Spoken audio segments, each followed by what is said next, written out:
Voilà, donc dire bonjour, c'est fait. Bienvenue dans cette vidéo qui est une critique, mais qui est aussi la première vidéo de la chaîne, du coup, bienvenue à ceux qui arrivent, puisque tout le monde arrive, c'est normal, il y a 0 abonnés sur cette chaîne, abonnez-vous s'il vous plaît. Et donc, qui sera une critique, comme je l'ai dit, de BlacKkKlansman, le dernier film de Spike Lee, avec John David Washington, c'est ça, et Adam Driver.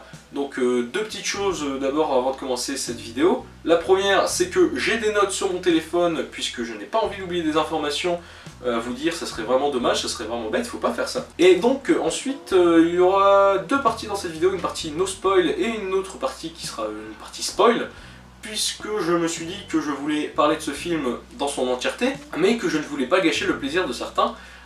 Si vous voulez aller voir tout simplement ce film. Donc je mettrai tout simplement le début de la partie spoil, de la partie no spoil dans la description je suppose. Et bon, du coup on va commencer tout de suite avec la partie no spoil. Donc partie no spoil, on va parler de ce film en général. Hein. Donc BlacKkKlansman qui est le dernier film de Spike Lee avec John David Washington, le fils de Denzel Washington, et Adam Driver, qu'on ne présente plus puisqu'il a joué Kylo Ren dans Star Wars 7 et 8, pour ceux qui ne connaissaient pas son nom. Et en fait, je me rends compte que j'ai totalement déjà dit ce que j'ai dit, mais c'est pas grave, on continue. Donc, de quoi parle BlacKkKlansman? J'ai du mal à dire BlacKkKlansman. BlacKkKlansman. Donc, BlacKkKlansman, qu'est-ce que c'est? Eh ben, c'est l'histoire d'un Afro-Américain qui vit dans le Colorado, dans la ville de Colorado Spring.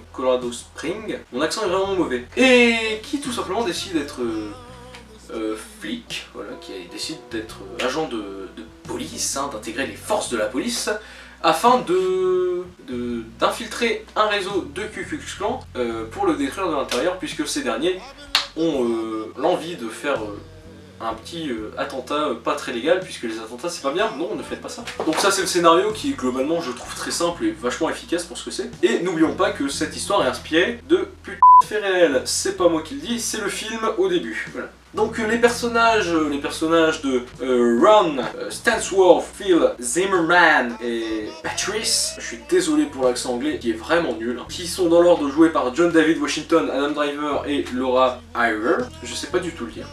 Et donc, les personnages sont vraiment excellents, sont attachants. D'un côté, on a un John David Washington qui joue un noir qui veut détruire le Ku Klux Klan parce que ils sont contre les noirs. Et de l'autre côté, on a un Adam Driver qui veut détruire le Ku Klux Klan parce qu'il est juif et qui sont aussi contre les juifs, c'est pas bien. Et donc Laura Hyrer qui joue un peu la petite amie de service, hein, puisque finalement on va se rendre compte que Ron Stansworth et Patrice, donc son personnage, vont vite tomber amoureux. Hein. Et donc le casting, bon, John David Washington et Adam Driver n'ont plus rien à prouver, de par l'un, le paternel, et de l'autre, son rôle dans Star Wars. Pour ceux qui n'aiment pas Star Wars 7 et 8, je m'en fous, moi j'adore. Et niveau performance et jeu, j'ai noté deux grosses performances en particulier. Les autres sont très bons, mais celles-ci sont vraiment, je trouve, les meilleures. Le personnage de Félix, interprété par Jasper Pacon, je sais absolument pas comment ça se dit. Et le personnage de David Duke par Topher Grace, encore une fois désolé pour l'accent. Le premier donc qui doit interpréter un homme sudiste américain, raciste, antisémite et homophobe, j'allais dire misogyne mais non, homophobe, et qui l'interprète à la perfection. Et de l'autre côté on a le personnage de David Duke, qui est un personnage très droit, très carré, qui sait garder son self-control, mais qui, quand on le cherche, on le trouve, quoi, parce que il y a une scène où voilà, il se fait toucher par Ron Stansworth, et il est pas très content, parce que quand même, c'est le vilain sorcier du Ku Klux Klan, et bon, faut pas le toucher, quoi. Niveau musique, bon, on est sur des musiques plutôt groovy et plutôt dramatiques selon les scènes, et franchement, ça fonctionne très bien. Et niveau réalisation et la photographie j'ai pas grand chose à dire puisqu'elle est très bien et qu'elle est très simple et très correcte. Et niveau réalisation on a vraiment des plans super intéressants, notamment un plan avec Ron et Patrice qui sont dans un couloir et qui avancent. Mais en fait c'est comme si la pièce les faisait bouger, voilà, et j'aime beaucoup ce genre de plan, très sympathique. Et donc voilà, le seul petit problème que j'ai avec ce film, c'est que je sais que c'était pas forcément nécessaire, mais bon, une petite scène de course-poursuite en bagnole, ou une petite scène d'action, parce que bon, bah, les seules vraiment scènes d'action qu'on a, c'est des petites explosions et des bagnoles qui vont vite, et je trouve ça dommage de pas avoir vu une vraie scène d'action dans le film, alors que bon, ça parle de la police, quoi, j'aurais bien aimé. Voilà. Donc la partie no spoil étant terminée, on va partir sur la partie spoil. Donc je conseille à toute personne voulant voir le film et ne l'ayant pas vu, bah, de quitter la vidéo et d'aller voir le film maintenant, voilà. Vous arrêtez tout ce que vous faites, vous allez au cinéma, vous achetez une place pour BlacKkKlansman et vous revenez après. Et bah si vous en foutez ou alors si vous avez déjà vu le film, bah restez, on va se marrer.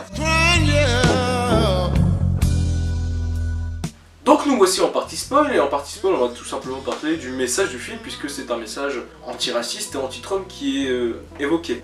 Par exemple, on a l'exemple de 2 plans qui sont en comparaison. Le premier, c'est dans une église où des membres du Ku Klux Klan disent pouvoir aux blancs, et de l'autre côté, dans un ghetto dans lequel se regroupent des membres du mouvement Black Power, et écrit pouvoir aux noirs, tout simplement. Vers la fin, on retrouve des images qui nous mettent une bonne claque dans la gueule, puisque ce sont des images réelles, des images certainement tirées d'un reportage ou de particuliers qui devaient filmer dans le coin, et qui montrent tout simplement des émeutes, des manifestations pour l'égalité entre les blancs et les noirs. Et bah, on voit aussi des messages de Donald Trump très, comment dire, pro-blanc, hein, voilà, suprémaciste blanc, tout ça. Et aussi une tuerie, notamment une voiture qui fonce dans des gens durant la manifestation.